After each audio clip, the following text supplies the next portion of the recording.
2-3 ಸಾರಿ MP ಆಗಿದ್ರು, ಲೋಕಸಭಾ ವಿರೋಧ ಪಕ್ಷದ ಆಗಿದ್ರು, ರಾಜ್ಯಸಭಾ ರಾಜ್ಯಸಭಾ ಅಧ್ಯಕ್ಷ ಆಗಿದ್ರು. ಅಂದ್ರೆ ಯಾದವ್ ಪ್ಲೀಸ್ ಕೇಳಿಸ್ಕೊಡ್ರಿ. ಹಂಗಲ್ರಿ, ನೀವ್ ಹೇಳಿ ದಲಿತ ಅಂತ ಹೇಳಿದ್ದು ಅಂದ್ರೆ ಬರೀ ದಲಿತ ಅಂತ ಮಾಡಿದ್ರೆ ನೀವು. ಹಾಗಾದ್ರೆ ಅವ್ರಿಗೇನು ಅನುಭವ ಇಲ್ವಾ? ಅವ್ರಿಗೆ ಹೆಂಗ್ ಹೇಳ್ತೀರಾ ನೀವು? ಬರೀ ದಲಿತರಾಗ ಅಂತ ನೀವೇನ್ ಭಿಕ್ಷಾ ಕೊಟ್ರ ಅವ್ರಿಗೆ? ಅಲ್ಲ, ಭಿಕ್ಷಾ ಕೊಟ್ರೇನ್ರಿ ದಲಿತ ಅಂತ ಭಿಕ್ಷಾ ಕೊಟ್ರ ನೀವು? ಮತ್ತೆ ಹಾಗೆ ಹೇಳ್ತಾ ಇದ್ದೀರಾ ನಿಮ್ ನಾಯಕರನ್ನ? ನೋಡ್ರಿ, ಕೇಳಿಸ್ಕೊಡ್ರಿ. ಅಂಬೇಡ್ಕರ್ ಅವ್ರದ ಇವ್ರು ಮಾಡ್ಬಿಟ್ರಿ ಅಂತ ಮಂತ್ರಿನ ಗುರು, ಅವ್ರ ಹತ್ರ ಉತ್ತರ ತಗೋಬೇಕು ನೀವು.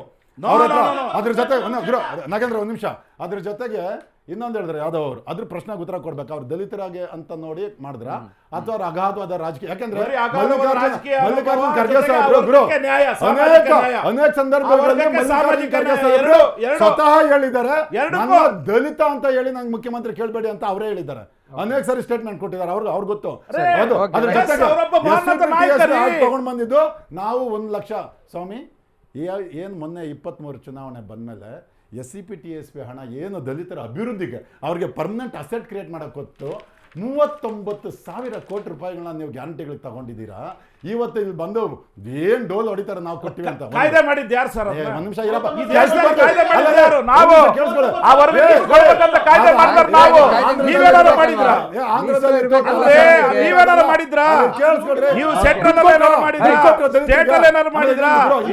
ಇವತ್ತು ಆ ವರ್ಗಗಳಿಗೆ ನ್ಯಾಯ ಸಿಕ್ಕಿದ್ರೆ ಅದು ಕಾಂಗ್ರೆಸ್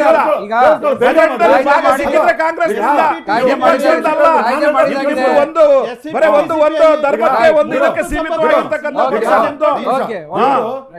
ಸಮಾಜ ಕಲ್ಯಾಣ ಇಲಾಖೆ ಅಡಿಯಲ್ಲಿ ಒಟ್ಟು 8 ಅಭಿವೃದ್ಧಿ ನಿಗಮಗಳು SC ST ಗಳಿಗೆ ಬರುತ್ತೆ. 8 ಅದರಲ್ಲಿ ಈ ವರ್ಷ ಅಂದ್ರೆ 24-25ನೇ ಸಾಲಿನಲ್ಲಿ ದಲಿತರ ಅಭಿವೃದ್ಧಿಗೆ, ಅವರ ಶ್ರೇಯ ಅಭಿವೃದ್ಧಿಗೆ ಇವ್ರು ಕೊಟ್ಟಿರೋದು ಕೇವಲ 80 ಕೋಟಿ. ಎಷ್ಟು? 80 ಕೋಟಿ. ಅದೇ ವಾಲ್ಮೀಕಿ ಹಗರಣದಲ್ಲಿ ದುಡ್ಡು ಹೊಡ್ಕೊಂಡೋಗಿದ್ದು ಎಷ್ಟು ಎಲೆಕ್ಷನ್ಗೆ? ಇವ್ರು ಹೇಳಿದ್ದು 882 ಕೋಟಿ ಅನೌನ್ಸ್ ಮಾಡಿದ್ದು ಈ ಅಭಿವೃದ್ಧಿ ನಿಗಮಕ್ಕೆ ಕೊಟ್ಟಿದ್ದು. ಅವ್ರು ಇಲ್ಲ ಅಂತ ಹೇಳ್ಬಿಡ್ಲಿ.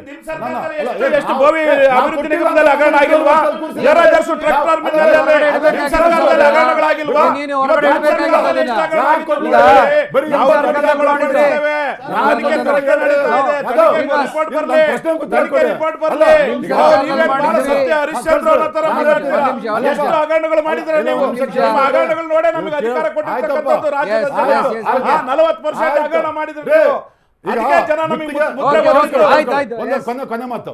ಈಗ ಗುತ್ತಿಗೆದಾರರ ಸಂಘದ ಅಧ್ಯಕ್ಷ, ಕರ್ನಾಟಕ ರಾಜ್ಯ ಗುತ್ತಿಗೆದಾರರ ಸಂಘದ ಅಧ್ಯಕ್ಷರಾದ ಮಂಜುನಾಥ್ ಅವರು ಮೊನ್ನೆ ಶಿವಮೊಗ್ಗದಲ್ಲಿ ಪತ್ರಿಕಾಗೋಷ್ಠಿ ಕರೆದು ಈ ಸರ್ಕಾರದಲ್ಲಿ ಬಿಲ್ಗಳಾಗೋದಕ್ಕೆ ನಮ್ಮನ್ನ 65% ಕಮಿಷನ್ ಕೇಳ್ತಾರೆ ಅಂತ ಹೇಳಿದಲ್ಲ, ಅದು ಉತ್ತರ ಕೇಳಿ ಇವರು. 65% ಕಮಿಷನ್ ಸರ್ಕಾರ, ಸಿದ್ದರಾಮಯ್ಯ ಸರ್ಕಾರ 65%. ಇವತ್ತು ಈ ರಾಜ್ಯದ ಪರಿಸ್ಥಿತಿ ನೀವೇ ಕಾರಣ. ನೀವು ನಿಮ್ಮ ಯೋಜನೆಗಳು ಡಬಲ್ ನಾವು ಬಂದ್ರೆ ಏನೋ ತಿರ್ಗಿಸ್ಬಿಡ್ತೀವಿ. ಬಿಲ್ ಅಲ್ಲ ಡ್ಯೂ ಇರೋದು. ಏನ್ ಮಾಡ್ತೀರಿ ನೀವು? ನಿಮ್ದೇ ಬಿಲ್ 2.5 ವರ್ಷದಲ್ಲಿ ಏನ್ ಮಾಡ್ತೀರಿ ಹೇಳಿ?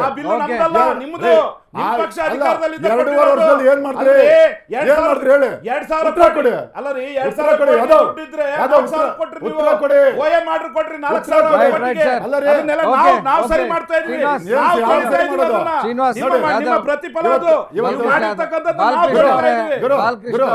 ನಿಮಿಷ, ಒಂದು ಲಾಸ್ಟ್ 30 ಸೆಕೆಂಡ್ ಮುಗಿಸ್ಬಿಡ್ತೇನೆ. ಇವತ್ತು ನೀವು ಇವತ್ತು ಇಲ್ಲಿನ ಎಲ್ಲ ಬಹುತೇಕ ಬಿಲ್ಡರ್ಗಳು, ಡೆವಲಪರ್ಗಳು ಮಹಾರಾಷ್ಟ್ರಕ್ಕೆ ಹೋಗ್ತಾ ಇದ್ದಾರೆ.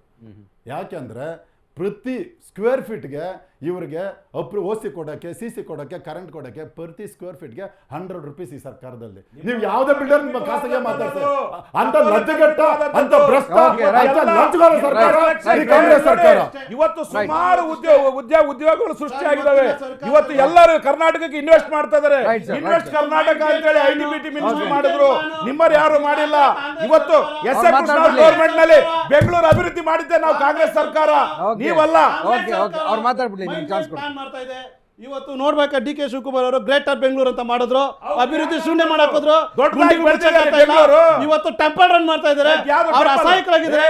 ಅವ್ರ ಹಣಬಲ ಇದೆ, ಜನಬಲ ಇಲ್ಲ, ಶಾಸಕರು ಬರಲ್ಲ. ಯಾರು DK ಶಿವಕುಮಾರ್ ಅವ್ರು ಯಾವುದೇ ಕಾರಣಕ್ಕೂ DK ಶಿವಕುಮಾರ್ CM ಮಾಡಕ್ ಆಗಲ್ಲ ಅಂತ ಸ್ಟೇಟ್ಮೆಂಟ್ ಕೊಟ್ಟಿದ್ದಾರೆ.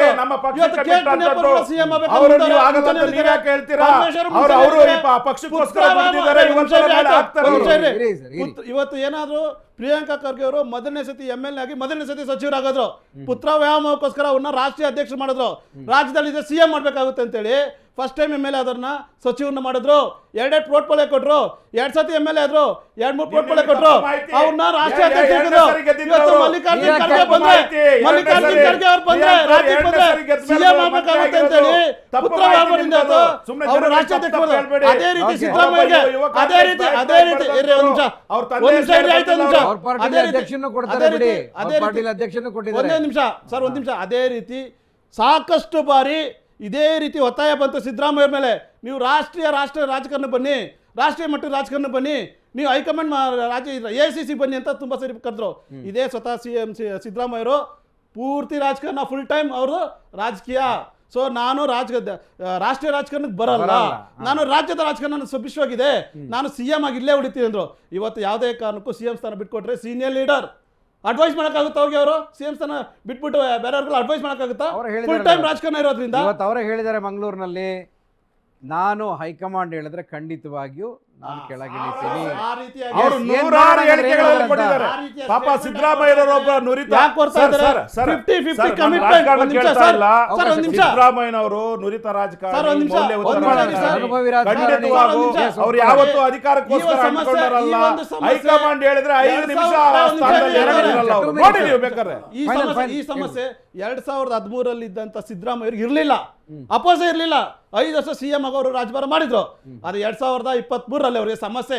ಪ್ರತಿ ತಿಂಗಳು ಸ್ಟೇಟ್ಮೆಂಟ್ 23 ಜನ MLAಗಳು ಕಾಂಗ್ರೆಸ್ ಪಕ್ಷದ ವಿರುದ್ಧ ಮಾತಾಡಿದ ಸ್ಟೇಟ್ಮೆಂಟ್ ಕೊಟ್ಟಿದ್ದಾರೆ. ಇವತ್ತು ಕೂಗು ಏನಾಗ್ತಾ ಇದೆ, ಸ್ವತಃ ಯತೀಂದ್ರ ಸ್ವಂತ CM ಮಗ MLC ಜವಾಬ್ದಾರಿ ಸ್ಥಾನದಲ್ಲಿದ್ದರು, ಶಾಸಕರಾಗಿದ್ದರು. ಸಿದ್ದರಾಮಯ್ಯರು ಯಾವುದೇ ಕಾರಣಕ್ಕೂ CM ಸ್ಥಾನ ಬಿಟ್ಕೊಡಲ್ಲ, ರಾಷ್ಟ್ರ ಕಾರಣಕ್ಕೂ ಹೋಗಲ್ಲ.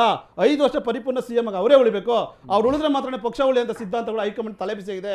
ಈಗಾಗಲೇ ಹೈಕಮಾಂಡ್ ಕೂಡ ಸಿದ್ದರಾಮಯ್ಯ ಮುಂದುವರ್ಸ್ಬೇಕು ಅನ್ನೋ ಒಂದು ಸಿದ್ಧಾಂತದಲ್ಲಿದೆ. ಇವ್ರು ಮಾಡಿರೋ ಕಮಿಟ್ಮೆಂಟ್ ಫೈಲೂರ್ ಆಗುತ್ತೆ.